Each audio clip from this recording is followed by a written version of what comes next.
back to the Local Loop. Today with us, we have David White and Danielle Powers on our team, and we are going to talk about, this month is actually Cybersecurity Awareness Month.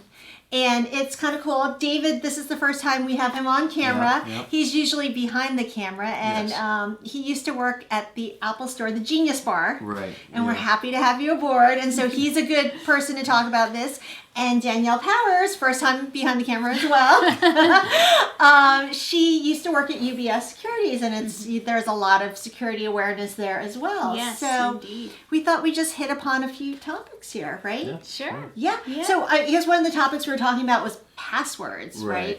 So one of the best ways to, if you're using like Apple products, you might have noticed that when you click on to generate a password, so if you're creating a banking account or a social media account or whatever it may be, and you click password to create a password, if you actually look, there should be a gray box that pops up, and that's an auto-generate password creator. Right. And what that does is it creates a password that's numbers, letters, uppercase and lowercase, and other symbols, depending on if it's able to. Some sites don't allow you to. And that's nothing that you would ever remember. It's something that you would never remember, unless you like challenge yourself to remember that's it. True. But we should use our brains a little bit more. What's really good is, in order to make this work, you have to have Keychain on. And Keychain allows your computer or your phone or your iPad or whatever to save that password for you, so that way you don't have to remember it. And then when you pick up your phone, so say you create it on the laptop, when you pick up your phone, that password will already be there.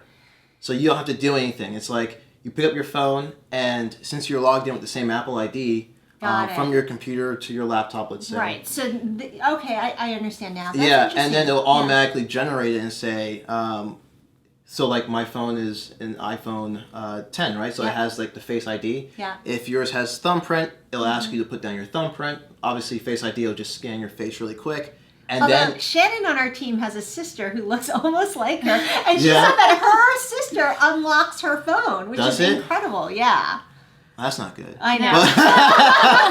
That's not very secure. But the general idea is that now you're adding another layer of security because you need your thumbprint or your face or something like that in order to get at the password and then log in. So, and Keychain is protected, fully protected. Correct. So like to even get into your Keychain, like say if I was trying to get into it on your computer, I would need to know your, not only just your computer password just to get onto it, I would have to know your Apple ID password too. Oh.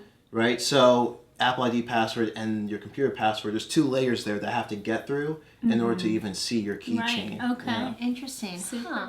Yeah, and actually we all got emails from Houlihan Lawrence Thoroughbred Title Company, thank you. And they said, sometimes it's good to have a password that's something easy to remember, but you kind of encrypt it, like remember to bring home the milk, but instead of using E for remember, they use the number 3, like something that's kind of weird to mix it up a little bit. Something really unique. Yeah. To make it extra protected. Right. And like the main thing is not using, like when I was working at the Apple Store, the main thing was to not use your birthday. Okay. Some people get really tempted on putting like their birthday, It's all the about actual them, day, their birthday, I know. But you're trying to protect yourself, and a lot of these times when people get or anniversaries, right? It might be someone that you may know actually, believe it or not. So if someone knows your birthday, then they already cracked kind of a layer there. Yes. So just not to use like middle names, birthdays,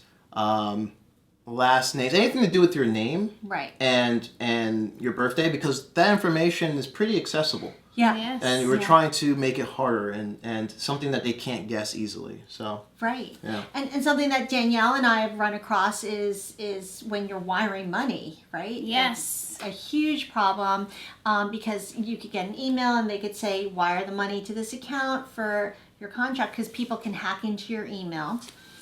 And then it's access that information. Yeah. And so they always say when you're going to send a wire, for sure, make sure that you're on the phone with the other person that you're wiring the information, the money to, so that you're for sure going to the right account. So you know it goes where it's supposed to go. Yeah. And for Danielle and I who have kids, it's like the whole social media thing, they have to be careful what you post and what you do, because even if it's like, what do they call it? Instagram for friends. It's like Are you talking about like only your friends can see Yeah, what you're? So right. you can say close friends on Instagram Yeah. and only the people that you select. Oh, your as Finsta. your, That's what it's called. Finsta. That's what it's called? Your That's the friend- actual yeah, name it's of an it? actual Okay. name. Yes. Yeah. But It's yeah, I a know friend's that's Insta. right. Yeah. I mean, that stuff is still out there. Anything that's Right. digital, like someone. and it doesn't take much for someone to drop down their phone and click screen record. So and that doesn't tell you if someone is screen recording it. It's not like Snapchat in that case, where Snapchat would tell you. Instagram, even though you only give it to your friends, if someone screen records it, Yeah.